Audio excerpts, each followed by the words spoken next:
So I was born in Jessup, Georgia, over in Wayne County, which is about an hour away. Um, I went to Georgia Southern University where I studied political science. I got a bachelor's degree in political science with a minor in philosophy. Then I went to Georgia State University's College of Law where I got my law degree. I was married November 2016 to my wife Erica. Um, we are happily married and expecting our first child, a little boy, as yet unnamed, in October. 2016 kind of illustrated that there's a desire for change out there. It seems like our representatives, even our Republican representatives, aren't necessarily listening to what we want. You know, we speak with our vote, and then they get up there, whether it's to DC or to Atlanta, and they haven't responded to our demand for change. They've just kept going, status quo, same as usual. And I want to get up there and be a voice for change. I want to propose legislation that addresses the issues that are important to the people of Bullitt County and Bryan County. And what do you think those issues are? Well, if 2016 was any indication, immigration is a huge issue. I was just looking at it from a mathematic perspective last week, and this country is, I think, 3.7 million square miles, and as bloated and massive as our federal government is, I don't think they can patrol all 3 million square miles, and we're going to need the states to step in and assist. And I was actually inspired by California and their sanctuary city laws. I realized if they could go the other way, you know, we could use state and local government to help solve the problem. Transparency is a big issue for me. I think it's big on the national stage right now with all of this talk of FISA courts and secret warrants and things like that. I want to see at least Georgia doing everything that's not a criminal investigation or national security, anything that doesn't absolutely have to be secret. I feel like they should be doing it out in the light of day. And you know, I've seen how they get around open records requests using, you know, exorbitant fees, and I think the easier way in 2018 is just to make everything available online that would be subject to an open records request. I don't think that would be overly burdensome, and it would free up open records request officials. Absolutely. Every piece of paper that comes through my office gets scanned and put on our server. It's really not that much of a chore. And I think officials will be better behaved if they know that what they're doing is out there for people to look at. They really need to feel like we're looking over their shoulder. There's no reason to have to, you know, go up to an office building in Oak Park to see a budget. I mean, that's kind of ridiculous. The budget should be available not just for journalists, but for everybody who votes in that district. That new House Rural Development Committee and their recommendation to basically bribe people to move down here. It seems like they're aware that there's a problem, you know, that we're having a hard time retaining professionals, and you know, our economy isn't growing at the same speed that it is in Atlanta and other rural or urban areas around the state. But their solution was just so terrible. You know, top of that list of recommendations was this ridiculous tax plan where you pay people from Atlanta to move down here through, I believe it was $50,000 in tax deductions over the course of 10 years, plus the possibility for, or the authorization for local governments to match that with property tax incentives. it's not that we don't produce professionals down here. We clearly do. The problem is that when someone from Statesboro or Brooklet or Register or Pembroke goes to college, and then if they go to grad school, by the time they get out, they've got all this debt, and they need a way to make money to pay it. I was in the exact same position when I graduated law school. You come out of med school or law school in particular, you're looking at least $100,000 in debt if you're not on scholarships. And I mean, that's like having a mortgage with no house, and you're trying to get your life started. And there's not a lot of jobs. There's not a lot of places in Bullitt County where you can come and make the kind of money that matches what you would get up there. Rural Georgia is my home, and I wanted to be down here.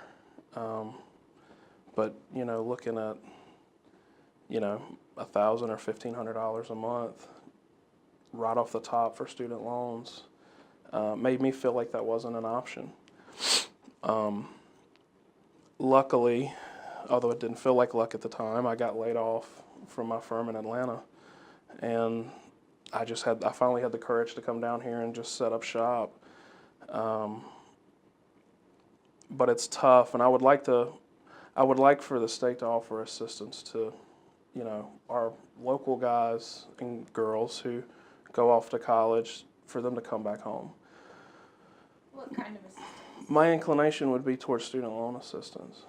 That was the big impediment for me.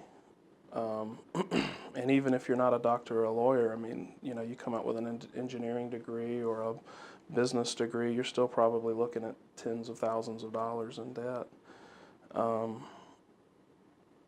I think that's a much better use of our money and our resources than trying to pay people who don't really want to be down here to move down here. I don't support the General Assembly getting retirement at all.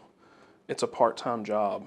I've never heard of someone with a part-time job retiring and getting benefits. I was in Register actually yesterday talking to someone who retired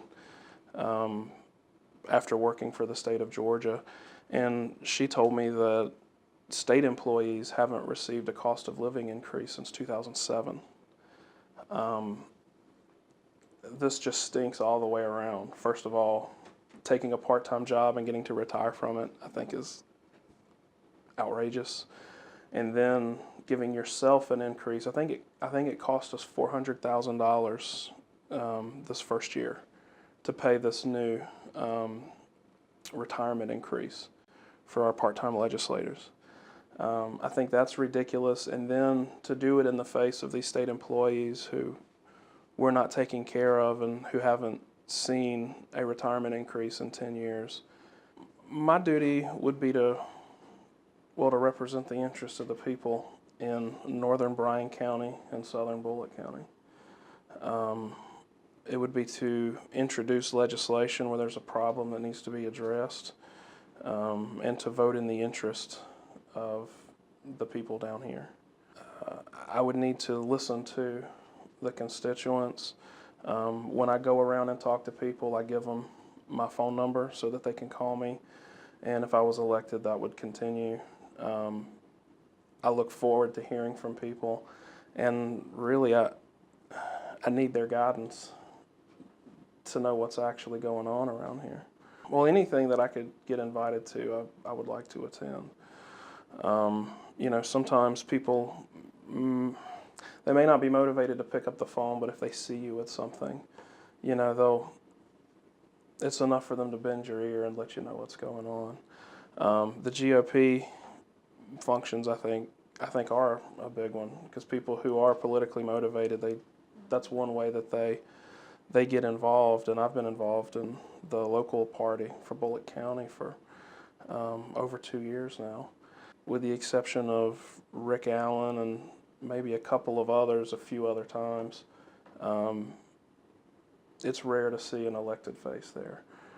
But we have events all the time. We've got Spring into Statesboro coming up. I'll have a table set up there. Really just, it'll just be a matter of when I'm in town, making sure I'm there and just letting people know that they can walk up to me and say hello, and I'd be glad to hear from them. Well, I think that's a big part of it, is the technical know-how. Studying constitutional law, reading statutes for a living. You know, if I'm crafting a bill, I have an idea of, you know, what might get struck down and what might not. I can tailor it to get the most out of it without, you know, getting it kicked out. Readability is a big thing. I'm thinking of a bill right now that was, I think it was like 20 or 26 pages, and I was sitting in this conference room with a colleague with over 40 years of experience trying to make heads or tails out of this bill. It referred backwards and then it referred forwards, and you know, it was like subsection O and then it sends you to, you know, subsection J, and you know, after about an hour we were like, well, I don't know. And I think key to accomplishing what you want with legislation is it needs to be readable so that judges and attorneys can interpret it and it can be applied. Well, and not just in the judiciary, I mean in the executive branch. You know, our state officials have to be able to interpret and apply, you know, our directives for them. Yeah, I think that's the big thing. I literally studied law, so from a technical perspective, I think that's the biggest issue, or the biggest help for me in the General Assembly. Otherwise,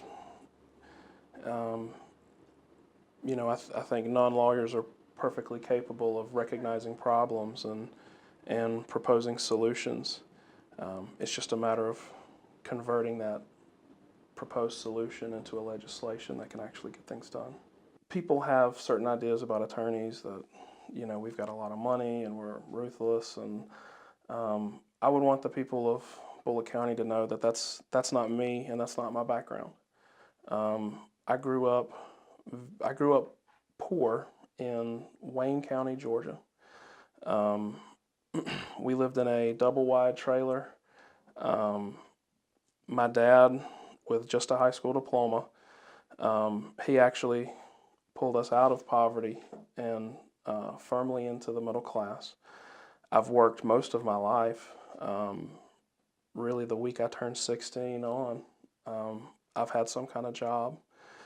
And, you know, I didn't have anyone to pay for my college or law school. Like I said before, I had to take out loans for that. And then when I got out of law school, I didn't really have a job to go into. So I came back to Bullitt County and I just got a entry-level job working at a grocery store, stocking groceries, and saved up enough money to incorporate this firm and really just started pounding the pavement and building this place up. And I did it really just me and my wife, Erica. You know, we built it from nothing. And I want the people of Bullitt County and Bryan County to know that's where I came from. And that anyone else in this county who wants to do the same thing, who wants to pull themselves up by their bootstraps and build a life for themselves, I want to do whatever I can to help them do that. So the election is May 22nd. It's the Republican primary, but since it's just me and Ms. Tankersley, the 160th seat will be decided on May 22nd. Early voting starts April 30th. Voters can get more information about me on my website, which is busbee4georgia.com. That's the number 4. So it's busbee4georgia.com. And then on our Facebook page.